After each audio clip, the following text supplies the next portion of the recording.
Hi guys, welcome to city mentors. My name is Ketan. 3 महीने आपके cat को बचे हैं। इज देयर अ वे कि आप अकॉर्डिंगली मॉक एनालिसिस करो एंड आपका एक इवेंचुअली 20 से लेके 30 मार्क्स का इंक्रीमेंट हो over a period of time? Is there a proper way via mock analysis? So yes guys, this video is for you. Basically बहुत सारे बच्चों ने डिमांड भी करता है इस वीडियो के बारे में। ये मॉक एनालिसिस जो है वो 6 पॉइंटर्स पे बात करता है। ये सेफ मॉक एनालिसिस है जो मैंने 2020 2021 में सब बच्चों को बताया था and we been able to produce lot of 99 percentilers. This has actually helped people to jump from 70 percentile से लेके राउट नंबर 90 92 परसेंटाइल, 80 परसेंटाइल से 96 97 परसेंटाइल। तो जितने भी आप टॉपर्स देखते हो, जितने भी मैंने TWD करे हैं या फिर जितने भी वीडियोस मैंने टॉपर्स के साथ करे हैं रिकॉर्डेड लाइव, इन सब बच्चों ने ये प्लान फॉलो करा है। आई एम वेरी श्योर, मेरा कन्विक्शन है, मेरा बहुत ज़्यादा इसमें बिलीफ है कि ये mock analysis is the best thing that you can follow. Does it matter 40 percentile आता है, 50 परसेंटाइल आता है, even if you are somebody who is getting 99 percentile at this point in time, it will help you to kind of take your score थोड़ा सा upward level पे। Level 1 पे बात करते हैं, which is gonna B point number 1, which is S1 level पे जब मैं बात करता हूँ। बेसिकली यहाँ पे आपको करना है टॉपिक वाइज एनालिसिस। जब हम पूरा का पूरा मॉक एनालिसिस के बारे में बात करते हैं, हम अगर मॉक एनालिसिस करते हैं, हमारे कुछ बुलेट्स पॉइंट्स डिसाइडेड होते हैं कि मैं XYZ चीज़ देखूंगा, मैं स्कोर देखूंगा, मैं थोड़े से गलत क्वेश्चंस है उसको देखूंगा, कहाँ पे मेरा स्कोर नहीं हुआ मैं वो देखूंगा। बट एक चीज़ हम भूल जाते हैं which is topic wise analysis. और यहाँ पे ना गाइस, अगर आप देखोगे आपका एक ऑर्डर बन चुका है। So what happens is when I talk about your topics would lead to sectional and sectionals would lead to a full length mock, right?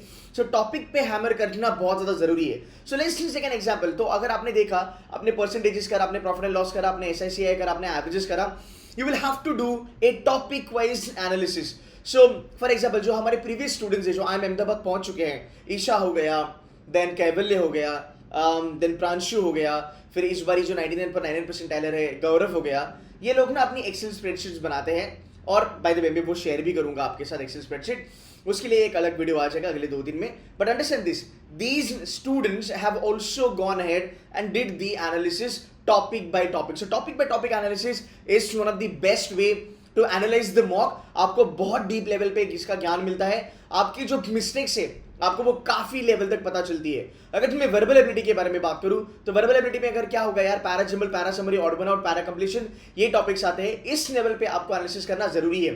So have to pick up the topic and need to understand कि यार हर एक topic का मेरा accuracy कितना है, हर एक topic का मेरा हिट रेट कितना है। हिट रेट का मतलब होता है कि यार मान लो सर मैंने 10 मॉक्स लगाई है, 10 मॉक में अगर मैं बात करूं ऑन एन एवरेज 2 क्वेश्चंस आते हैं प्रॉफिट एंड लॉस के, और मैं दोनों के दोनों कर पाता हूं। This is how you can understand कि आपकी होल्ड कहां पे है। अब ये आपको कहां पे काम करता है, ये आपको 11th मॉक में काम करेगा, या आपको 12th मॉक में काम करेगा, या आपको D-Day पे काम करेगा, because by then your brains it has formed a pattern inside your brains कि what, you are good at this, तुम ये टॉपिक करो, ये तुम्हारा फोटे है, right? Now you might have a question, sir अगर फोटे के बारे में बात करेंगे, अगर मैंने प्रॉफिट एंड लॉस ले लिया, अगर मान लो प्रॉफिट एंड लॉस का क्वेश्चन दिग्गज लेवल पे आया, बहुत टफ लेवल पे आया, तो मेरा ईगो हर्ट होगा, बिकॉज पैटर्न डिसाइडेड था, राइट, एज यू सेड। सो इसमें आपको 2 तरीके हैं। एक तो तुझे पता चलता है कि ये टॉपिक अगर अच्छे से तुझे आता है, यू ऑल्सो नो इसका लेवल ऑफ डिफिकल्टी कितना है। Is it doable within 2 minutes, 3 minutes, or it's gonna take you 10 minutes, right? ये भी एक्सपर्टीज आपको यहाँ पे मिलती है। आगे चलेंगे, आपको देखना है अटेम्प्ट्स क्या है आपका सेकंड लेवल है, आपको देखना है अटेम्प्ट्स क्या है। अब अटेम्प्ट में मैं 2 चीज़ें पकड़ता हूँ, अटेम्प्टेड क्वेश्चन, अनअटेम्प्टेड क्वेश्चन। सबसे पहले अटैक करेंगे अटेम्प्टेड क्वेश्चन पे। सो आपने टॉपिक्स देखे, अग्री, आपने टॉपिक्स देखे, parajumble, share theory, arrangement, profit and loss, whatsoever. जब आप टॉपिक्स लिखते हो उसके बाद आपको हर एक टॉपिक का, हर एक क्वेश्चन को लेवल ऑफ डिफिकल्टी में बाइफरकेट करना है। ये टफ है, ये इजी है, ये LOD मुझे समझ में आता है, ये स्मार्ट गैस है, राइट? कभी कभी ऐसा भी होगा कि आपने कुछ टॉपिक्स नहीं भी करे हैं, right? There are certain topics that are not covered, but you could mark the answer correct और you could solve that particular question, right? It might be a guess तो मैं कहूँगा करो मत। D-Day पे आपको तुक्के मारने हैं, अभी फिलहाल आपको तुक्के मारने नहीं है, बिकॉज पता नहीं आपको पता है कि नहीं, बट मॉक्स में जब भी आप तुक्के लगाते हो, आपका जो हिट रेशो होता है, आपकी जो एक्यूरेसी होती है, तो यार तुक्के पे एक्यूरेसी तुम्हारी 40-50% होती है। यही एक्यूरेसी अगर आप एक्चुअल D-Day पे लगाते हो, कैट के अगर आप कैट पेपर में अगर आप तुक्के लगाते हो, ये एक्यूरेसी जाके 2% या 3% पे आती है। सो मेरे ख्याल से ये थोड़ा सा ना एक काइंड ऑफ ट्रैप है, तो मेरे ख्याल से आप बिल्कुल भी तुक्के मत लगाना। टॉपिक्स नॉट कवर्ड, कभी कभी ऐसा होता है ज्योमेट्री पे क्वेश्चंस आते हैं, लाइन ग्राफ, सॉरी ज्योमेट्री पे क्वेश्चंस आते हैं लाइन वाले क्वेश्चन, सर्कल वाले क्वेश्चन, ट्रायंगल वाले क्वेश्चन, कोऑर्डिनेट ज्योमेट्री वाले क्वेश्चन, मेंसुरेशन पे क्वेश्चन आते हैं. For the fact we have studied this things in 9th and 10th standard, हमें लगता है कि यार हम कर सकते हैं. तो अगर उस लेवल का क्वेश्चन ईजी आता है, सो टॉपिक्स नॉट कवर्ड ना, वो भी आप वहाँ पे अच्छे खासे कर सकते हो. तो आपको यहाँ पे ये जानना है कि जब आप सेकेंड लेवल पे चलते हो, जब आप अटेम्प्ट्स के बारे में बात करते हो, it is quite important that you bifurcate your attempts कि मैंने कितने टफ क्वेश्चन लगाए, मैंने कितने ईजी क्वेश्चन लगाए, मैंने कितने क्वेश्चन स्मार्ट गेज पे लगाए, कितने क्वेश्चन ऐसे थे जो टॉपिक्स मैंने कवर नहीं करे थे बट फिर भी मैं उसको कर सकता हूँ. ये चीज़ें तुम्हें कॉन्फिडेंस दिलाएगी. बिकॉज सिर्फ मैंने लाइन का एक क्वेश्चन उठाया, मैंने अलजेब्रा का एक क्वेश्चन उठाया जो मेरा कवर नहीं करा है, बट मेरा जो एक बेसिक लेवल का जो नॉलेज है उसमें मुझे आता है, मैंने कर लिया. That might give you a motivation to cover that topic ASAP.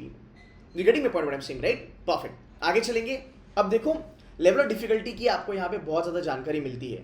अगर मैं बात करूँ टाइम स्पीड डिस्टेंस, 10 मॉक्स लगाए, 10 मॉक में आपने बराबर से बाइफरकेट करा time speed distance, high LOD, medium level of difficulty और may be easy LOD, whatever it is, right? So you should know कि यार 10 मॉक अगर मैं देखता हूँ, 10 मॉक में time speed distance high LOD कभी भी मुझसे नहीं हुआ है. ओके ये आपका ऑब्जर्वेशन है, ये आपका एनालिसिस बोलता है. और आपने बोला सर इजी LOD कर लेता हूँ, मीडियम LOD कर लेता हूँ. अब तुझे समझ रहा है तेरा पैटर्न बन रहा है, समझ रहा है? अब तेरा पैटर्न बन रहा है. तुझे पता है कि मुझे टफ लेवल ऑफ डिफिकल्टी वाले क्वेश्चंस नहीं करने हैं, ये मेरा टाइम ज़्यादा कंज्यूम करते हैं, मेरी एक्यूरेसी ओवरऑल पेपर की बिगाड़ते हैं, so I am not going to be touching them from 11th mock. मैं 10 मॉक पकड़ के चल रहा हूँ, which is a very good platform और a base to kind of get an idea. तो आप 10-10-10 में भी टुकड़े कर सकते हो. तो मैं भी अपने 10 मॉक लगाए, आपने प्रॉमिस करा कि you know what, now onwards जो भी मॉक्स में लगाऊंगा उसमें मैं THD को इंप्रूव करके करूंगा. तो अगले 10 मॉक में आपको पिक्चर अलग दिखा. आपने बोला कि सर अगले 10 मॉक में मेरा ग्राफ ऊपर गया, मैं टफ क्वेश्चन भी कर सकता हूँ, THD के इजी भी कर सकता हूँ, मीडियम भी कर सकता हूँ. सो आप उस तरीके से चलो, बट एनालिसिस इसी लेवल का होना चाहिए. So you need to understand, excuse me for this, so you need to understand tough level questions, easy level questions, medium level questions, right? फायदा क्या है? सिंपल सी बात है, अगर तुझे क्वेश्चन का LOD पता है मेरे भाई, तेरा क्वेश्चन सिलेक्शन बहुत सही जाता है. गाइस एक चीज़ याद रखो, आप जितने भी क्वेश्चंस अभी फिलहाल मार्क करते हो वो रैंडम बेसिस पे करते हो, राइट? आप टॉपिक पे ज़्यादा फोकस रखते हो, ना कि टॉपिक के क्वेश्चन के.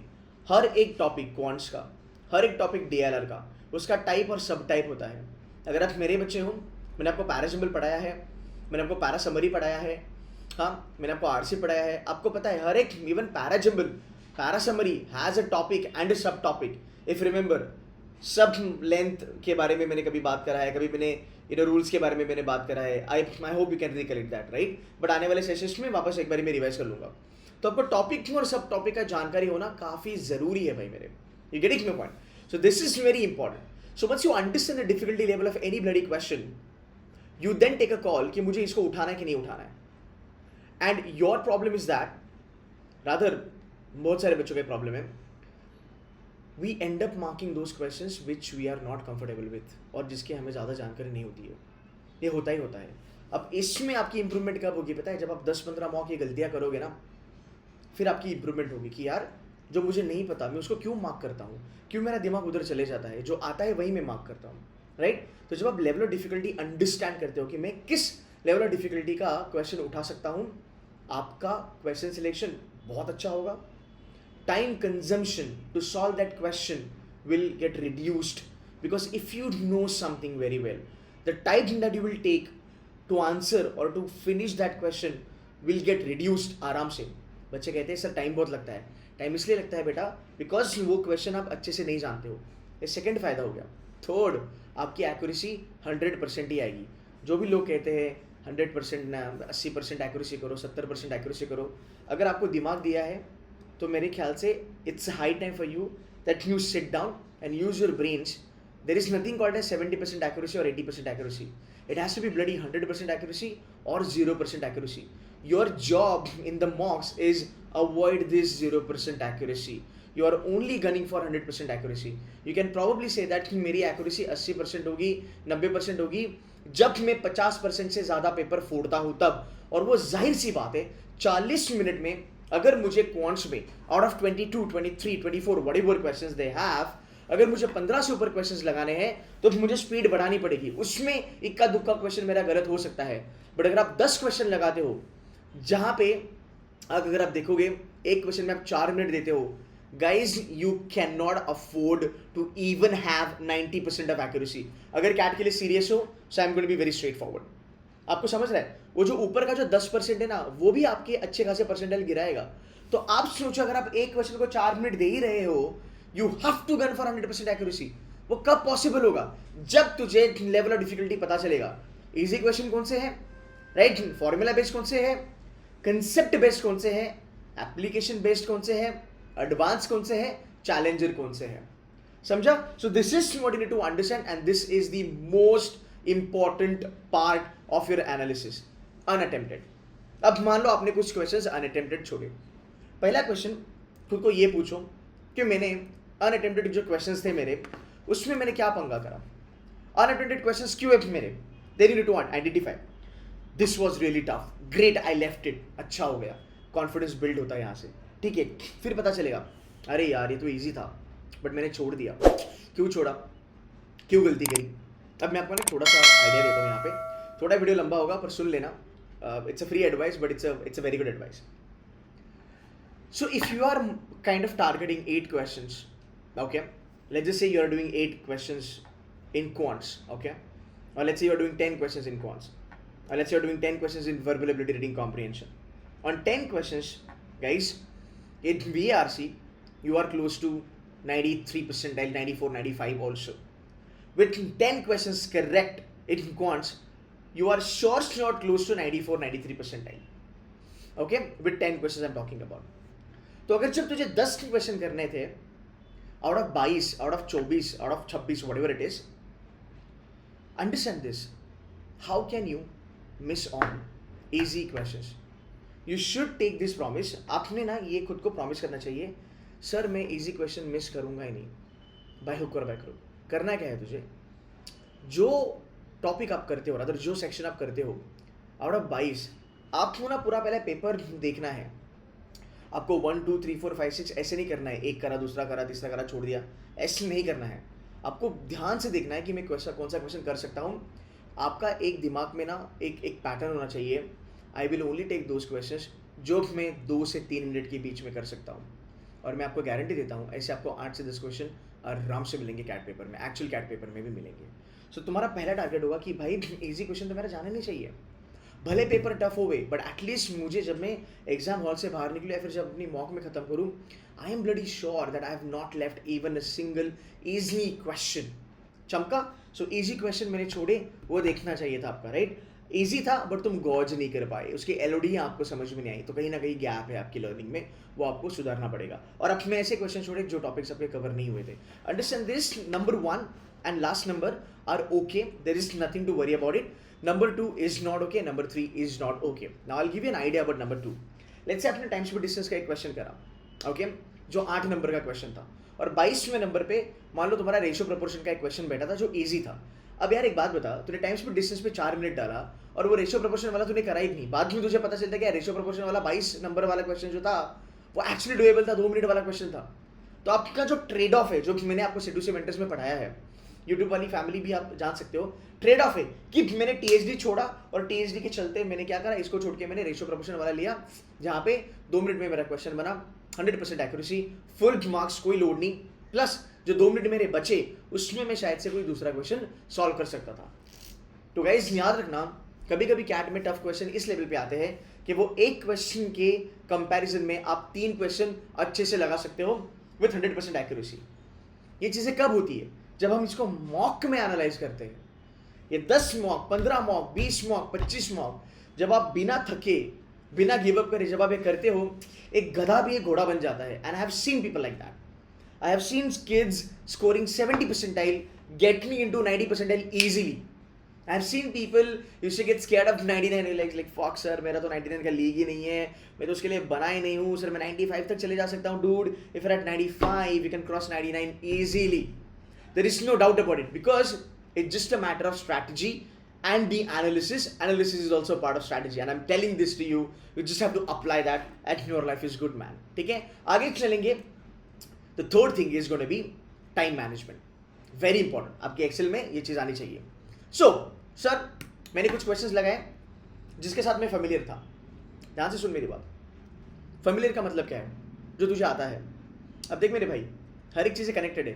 S1, S2, S3 याद रख। S1 में मैंने बोला टॉपिक पे फोकस करो, मतलब जो स्ट्रॉन्ग है, अश्यूमिंग कि तुमको टॉपिक भी पता है, उसका सब टॉपिक, उसके टाइप ऑफ क्वेश्चंस भी पता है, आपने वो उठाया बराबर, फिर आपने उसको अटेम्प्ट करा because of level of difficulty, आप जानते हो राइट। आपने उसको उठाया, आपने उसको अटेम्प्ट करा।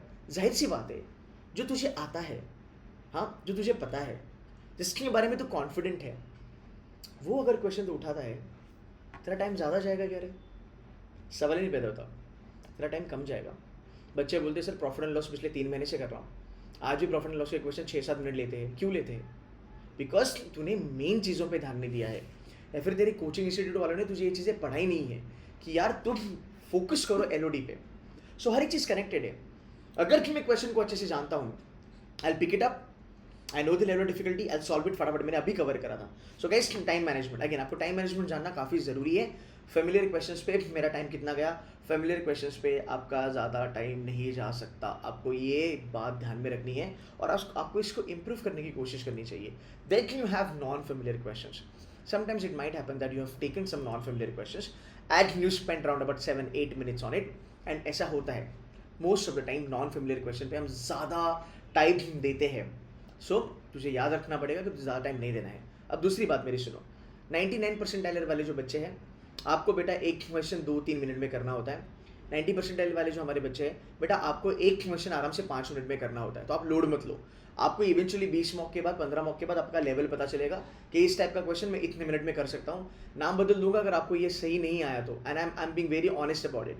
You will be able to understand कि भाई 20 मॉक मैंने लगाया, टाइम स्पीड डिस्टेंस का ये टाइप वाले जो क्वेश्चन है 2 मिनट में निकलते हैं, no doubt about it. Time speed distance के ये टॉपिक वाले क्वेश्चन, ये टाइप के क्वेश्चन 5 से 7 मिनट में निकलते हैं। You will have this by heart, आपको देख के पता चलेगा। बट क्या उतनी शिद्दत से आप ये मेहनत करोगे 15-20 मॉक पे? काम हो जाएगा पक्का। you'll be super duper good, right? एक एवरेज बच्चे के लिए 20 मॉक्स है, एक IIT NIT के लिए 10 मॉक्स काफ़ी है to get this results, right? आगे चलेंगे, S4 के बारे में बात करेंगे। Accuracy is the most important thing that you need to understand. हर मॉक का, हर टॉपिक का तुम्हें एक्यूरेसी जानना बहुत ज़रूरी है। कौन सो DLR और VRC हो, तुझे अपना कंफर्ट जोन, तुझे अपना पावरफुल एरिया, तुझे अपना स्ट्रॉन्ग एरिया, तुझे अपना ग्लैडिएटर एरिया बनाना ही पड़ेगा। कुछ ऐसे एरियाज तुझे बनाने पड़ेंगे जहाँ पे तू नींद में भी क्वेश्चन का आंसर कर सकता है, और ये बनना काफ़ी ज़रूरी है। हर एक टॉपर का होता है, आपका भी होना चाहिए। किसी का पैरासिम्बल होगा, किसी का ऑड वन आउट होगा, किसी का पैरासिम्बल होगा, किसी का RC तो नहीं होता मोस्टली, किसी का अरिथम होगा, किसी का एल्जेब्रा होगा। But you need to something bank on कि सर ये तो मैं फोड़ेगा, इसमें लोड ही नहीं लेना, मतलब I am 100% sure about it. So you should have this kind of strategies with you. 3 महीना है, 90 दिन है, कर सकते हो आराम से, 30 डेज में भी ये कर सकते हो। बट आपका एक कन्विक्शन चाहिए, मुझे यहाँ पे कंसिस्टेंसी आपको फोड़ना है। अब देखो S1, S2, S3, S4 everything is super duper connected. अगर आप समझ पाते हो तो हर एक चीज़ कनेक्टेड है। तो एक्यूरेसी आपको जाननी है, आपको टेंशन नहीं लेना है। अरे शिट यार 40% एक्यूरेसी है, इतना महीना पढ़ाई करके, 50% एक्यूरेसी, इतना महीने मेहनत करके, कभी कभी तेरी सिली मिस्टेक भी हो जाती है। मैं देखता हूँ बच्चे न्यूमरेटर डिनोमिनेटर में गलतियाँ करते हैं। हाँ जी, होता है, there is no doubt about it. मैं देखता हूँ दिल में B चल रहा है पर मार्क D करके आया। तो ये छोटी छोटी चीज़ों का ख्याल रखोगे, एक्यूरेसी काफ़ी अच्छा होगा आपका, ठीक है? चलो गाइस, आगे बढ़ते हैं सेशन में। अगर हम बात करेंगे, फिर अपना पॉइंट है S5 फर्स्ट टाइम। सर मैंने मॉक एनालिसिस करा था, कुछ क्वेश्चन मैंने लाइफ में फर्स्ट टाइम देखे। सर मैंने सेट थ्योरी बहुत बार लगाया, उसमें चांसेस कम है पाए हुए। सर मैंने सिंपल इंटरेस्ट कंपाउंड इंटरेस्ट बहुत बार ही करा, अच्छे से करा। बट जो क्वेश्चन आया था ना सिंपल इंटरेस्ट कंपाउंड इंटरेस्ट का, वो काफ़ी हार्ड लेवल पे था। एंड मैंने ऐसे पहले कभी कोई क्वेश्चन नहीं देखा था, मुझे काफ़ी अच्छा लगा वो क्वेश्चन। मैं लेके बैठा, टफ था बट मैंने समझने की कोशिश करी। सो जो क्वेश्चन आप पहली बार देखते हो, it can be RC, it can be parajumble, it can be DI, it can be LR, it can be concept, it can be any bloody thing, उसका नोट बनाना ज़रूरी है। बिकॉज मेरी बात सुनो, अगर आप कोई क्वेश्चन फर्स्ट टाइम देखते हो और वो क्वेश्चन 10 मॉक के बाद वापस आपको आता है, आपके लिए वापस वो फर्स्ट टाइम हो जाता है। टेक्निकली वो फर्स्ट टाइम नहीं है तुम्हारे लिए, पर वो होता है बिकॉज आपका वहाँ पे रिटेंशन नहीं होता है। जो तुझे आता है, वो तुझे पता है, वो तुझे क्लिक करेगा, मॉक देते वक्त D-Day पे भी वो क्लिक करेगा। बट फर्स्ट टाइम जो तू क्वेश्चन देखता है, उसकी नोट्स बना। इसका मतलब पता है क्या है? जो तुझे आता है तुझे उससे डर नहीं है, जो तुझे नहीं आता है that is your enemy, because that's gonna kill your score, kill your time, kill your paper. चमका, सो तुझे धोखा कहाँ से है? फर्स्ट टाइमर से धोखा है, और जो क्वेश्चन तुझे नहीं आते तुझे उससे धोखा है। You got to make notes of it. हर एक मॉक देने के पहले वो नोट्स को पढ़। इवन कैट को डी पर जब तू जाएगा मॉर्निंग में उठ के वो नोट्स पढ़ लेना। So you should know what you are not suppose to attempt. That's very important. ये मॉक से ही होता है, बाकी इसका कोई भी शॉर्टकट नहीं है भाई मेरे। Last but not the least, mock engineering program है हमारा। अगर आप ज्वाइन करना चाहते हो तो आप ज्वाइन कर सकते हो। हमारी मास्टर कैट करके हमने लॉन्च करा है। जैसे बाकी कोचिंग के भी मॉक्स होते हैं, हमने हमारे मॉक्स को नाम दिया है मास्टर कैट। आप मास्टर कैट आराम से ज्वाइन कर सकते हो। मास्टर कैट में 30 मॉक्स हम फुल लेंथ मॉक्स पढ़ाते हैं, रादर 30 मॉक्स हमने दिए हैं, अलग अलग पैटर्न के मॉक्स दिए हैं। जब आगे जाके आई एम बैंगलोर अगर पैटर्न चेंज करता है, बैंगलोर बोलता है कि नहीं हम कुछ अलग करेंगे, 76 क्वेश्चन वगैरह लाएंगे या फिर 70 क्वेश्चन लाएंगे, हम चेंज करके देंगे आपको मॉक्स। 30 मॉक है। एक आई एम बैंगलोर, अहमदाबाद, कैलकाटा, कोईकोड, लखनऊ, इनके जो टॉपर्स हैं, जो 99.50 99.80 परसेंटाइलर्स है, ये खुद हर संडे को ये 2 घंटे की मॉक आपके साथ 3 साढ़े 3 घंटा बैठ के सॉल्व करेंगे। ये जितनी भी चीज़ें मैंने आपको कही है, हर एक चीज़ उसमें कवर्ड है। इसमें मेरे ख्याल से कुछ 2000 की इन्वेस्टमेंट है, and you get to learn from. अभी फिलहाल Sakshi ma'am is gonna be doing the first mock. एक फ्री मॉक हमने ऑलरेडी करा है, मतलब it's already there, you can go ahead and you can check that. मैं लिंक डाल दूंगा, फ्री मॉक ऑलरेडी वहाँ पे जाके फ्री मॉक दे दो। इस आने वाले संडे में उसका एनालिसिस हम करेंगे, 3 साढ़े 3 घंटे का एनालिसिस होगा, हर एक क्वेश्चन को हम डिकोड करेंगे। So if you want to join us, you can join us. Also we are offering round about 55 full length mocks. It's a combo pack by the way. So Master Cat are only 30 full length mocks. In the jumbo pack, you'll get 55 full length mocks. You'll get 54 sectional mocks. You'll get 250 topic wise mocks. So this is what you need to understand कि अगर आपको इतनी ज़्यादा मॉक्स की requirement है, you can join us. सिर्फ master cat करना है, 30 फुल लेंथ है, 10 sectional, 10 sectional, 10 sectional, quant, VA and DRR. So guys, that's it from my side. I hope आपको ये जो भी एक छोटा सा मेरा जो सेशन था आपको समझ में आया होगा। हमारी जो मॉक एनालिसिस है वो इस तरीके से आती है। मास्टर कैट की एनालिसिस अलग से है, ये हमारे जो पुराने मॉक्स है उसकी एनालिसिस है, ये जंबो पैक में आपको मिलेगा। इससे बेटर एनालिसिस कहीं नहीं आपको मिलेगा, I can bet you on this. काफ़ी डिटेल्ड एरिया में हम एनालिसिस देते हैं, आपको पता चलता है कि आपका स्कोर क्या आया, कहाँ पे आपने टाइम ज़्यादा खराब किया, कहाँ पे आपको टाइम यूटिलाइज करना था, क्या लेवल ऑफ डिफिकल्टी था उस पर्टिकुलर क्वेश्चन का। ये सब चीज़ें आपको बनी बनाई मिलती है। So guys, that's it from my side. I hope ये सेशन आपको हेल्प करा। यार थोड़ा वीडियो को शेयर वगैरह कर देना, कमेंट्स कर देना वीडियो पे कि आपने कुछ यहाँ से सीखा, कुछ आपको पता लगा, मतलब कुछ नई चीज़ें आपने सीखी। नोट्स बनाते रहना, लाइक करना, कमेंट करना, and do share this video with your friends also if you want me to make more videos on mock analysis, kindly put the questions in the comment box. I'll be more than happy to read them, answer them and make follow-up videos on mock analysis. ठीक है, आपको फोड़ते रहना है। 90 दिन आपके पास है, 90 दिन में चैलेंज लो कि हम 50 से 60 मॉक लगाएंगे, बहुत अच्छा एनालिसिस करेंगे। पैसिव मॉक की वीडियो भी बहुत जल्दी आएगी। एनालिसिस से तुम्हारे 20 से 30 मार्क्स आराम से बढ़ सकते हैं। आपको इतना ज़्यादा नॉलेज मिलता है एनालिसिस करने के बाद कि गाइस, मेरे ख्याल से अगर आप एक मॉक बड़े प्यार से अगर आप एनालिसिस करते हो, दैट इज इक्वल टू 5 से 6 session in any other coaching institute. या so that's the power of mock analysis. Guys, that's it from my side. Thank you so very much for watching this video. Take care, good luck, bye bye.